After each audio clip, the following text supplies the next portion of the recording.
America की सबसे बड़ी होम लोन कंपनियों में से एक है फैनी मे।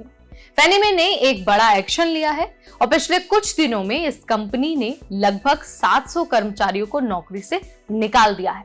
और सबसे चौंकाने वाली बात यह है कि जिन लोगों को नौकरी से निकाला गया है उनमें ज्यादातर लोग भारतीय मूल के हैं, खासकर तेलुगु कम्युनिटी से। तो सवाल यह है कि इन लोगों को निकाला क्यों गया है, इसके पीछे का कारण क्या है। चलिए आपको सब कुछ विस्तार से बता देते हैं, समझा देते हैं, लेकिन बहुत आसान भाषा में। Hi everybody, I am Neha Upadhyay and you are watching NBT tech it. सबसे पहले तो मैं आपको ये बता देती हूँ कि फैनी मे एक सरकारी समर्थित कंपनी है जो अमेरिका में होम लोन देती है।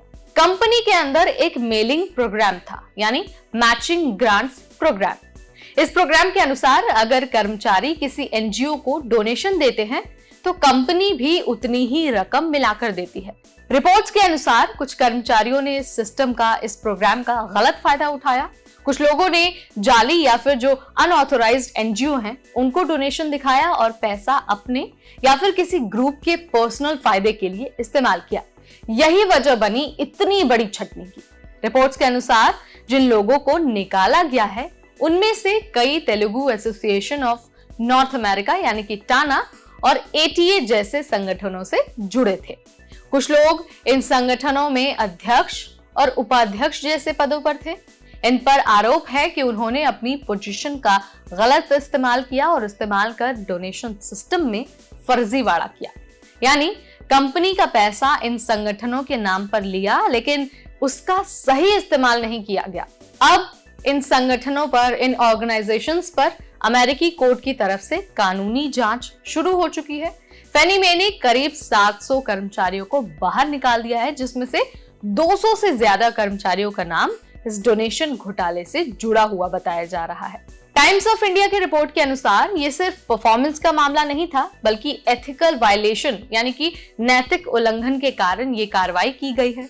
फैनी मे अब इसे सिर्फ एचआर मसला नहीं मान रही है, बल्कि लीगल एक्शन तक जा सकती है। अब आपके मन में एक सवाल जरूर आया होगा कि आखिर ये टीएएनए यानी कि टाना और एटीए है क्या। तो देखिए, टीएएनए और एटीए अमेरिका में बसे तेलुगु समुदाय के सबसे बड़े संगठनों में से है। ये लोग कई बार इवेंट्स, कल्चरल प्रोग्राम और कम्युनिटी सर्विस करते हैं और H1B स्टूडेंट्स और जो इमिग्रेंट्स हैं उनकी मदद भी करते हैं। लेकिन अगर इन संगठनों पर फंड का गलत इस्तेमाल साबित होता है तो न सिर्फ इनकी इमेज खराब होगी, बल्कि तेलुगु कम्युनिटी का भरोसा भी हिल जाएगा। यानी कि लोग इन पर काफी भरोसा करते हैं, लेकिन लोगों का भरोसा भी उठ सकता है। अब आगे क्या हो सकता है, एक बार जरा उसके बारे में जान लीजिए।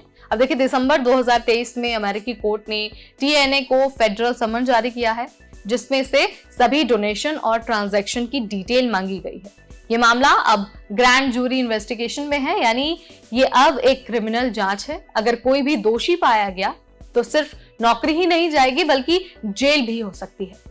और जिनके पास वीजा है, जाहिर सी बात है उनका वीजा स्टेटस भी खतरे में पड़ सकता है। इसका सीधा सीधा असर भारतीय कम्युनिटी पर पड़ने वाला है। इस केस के बाद अमेरिका में रहने वाले भारतीय प्रोफेशनल्स और H1B वीजा होल्डर्स पर भी दबाव बढ़ सकता है। कॉर्पोरेट कंपनियां अब डोनेशन, CSR और कम्युनिटी एक्टिविटी को भी जांचेंगी। इसके अलावा अमेरिकी कंपनियां अपने कंपनी के अंदर चल रहे फंडिंग प्रोग्राम की ऑडिटिंग तक शुरू कर सकती है, ताकि ऐसा दोबारा ना हो सके।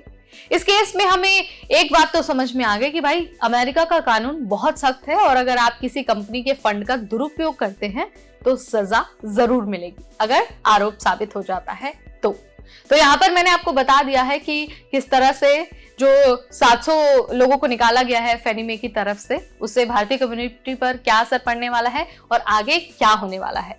आप इसके बारे में क्या सोचते हैं, आपका क्या विचार है, कमेंट के जरिए आप मुझे बता सकते हैं। वीडियो अगर आपको पसंद आए तो इसे लाइक और शेयर करना बिल्कुल ना भूलें। ऐसे और अपडेट्स के लिए बने रहिए एनबीटी टेक इट पर।